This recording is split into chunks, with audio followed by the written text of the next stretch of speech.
Assalamualaikum warahmatullahi wabarakatuh.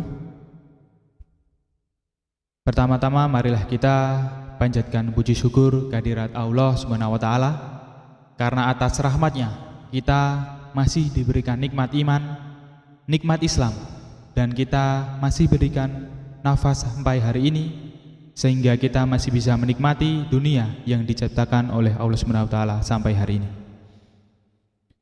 Pada kesempatan kali ini, saya akan sedikit membacakan kultum yang berjudul Zionisme dan Perusakan Moral Bangsa.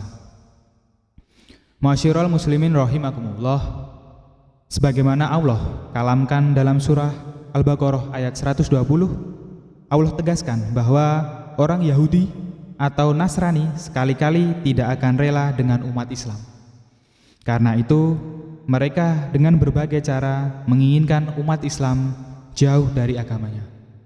Minimal umat Islam tidak lagi menghiraukan aturan agamanya.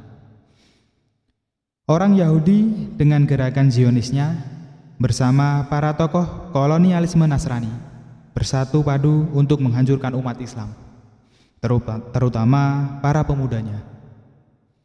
Berbagai produk hiburan, kesenian, dan pemikiran sengaja mereka ciptakan dan propagandakan dengan tujuan untuk memalingkan umat dari ajaran agamanya. Mereka menjadikan wanita dan narkoba sebagai alat utama untuk menjerumuskan pemuda Islam agar tenggelam dalam kehidupan free sex dan penghambaan kepada syahwat. Tujuan mereka adalah untuk menghancurkan moral dan masa depan bangsa.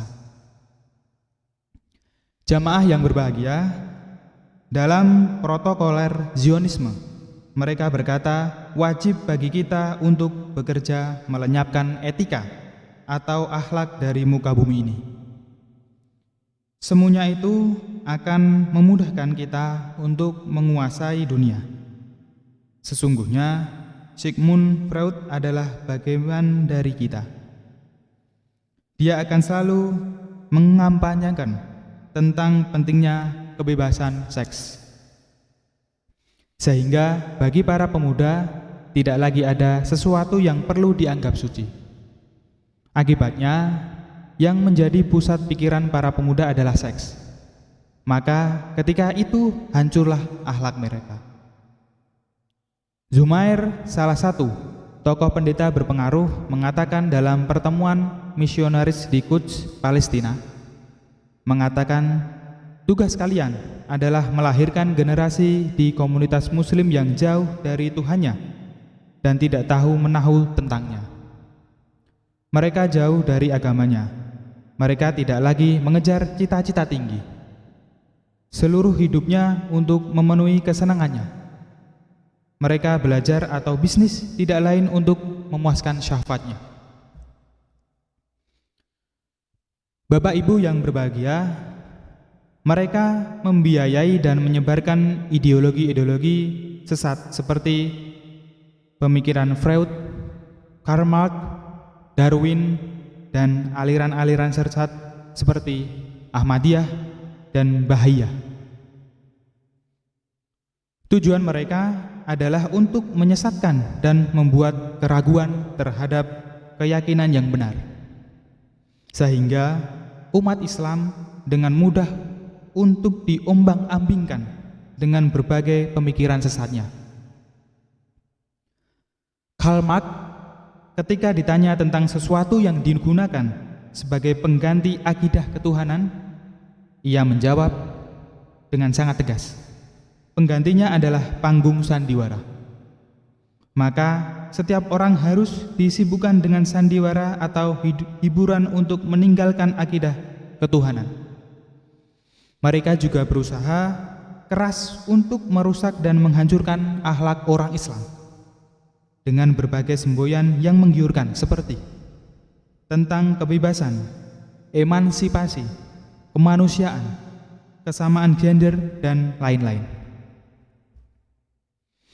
Dengan memakai berbagai media massa yang mereka kuasai, mereka menyebarkan berbagai kerusakan moral dan penyimpangan seksual.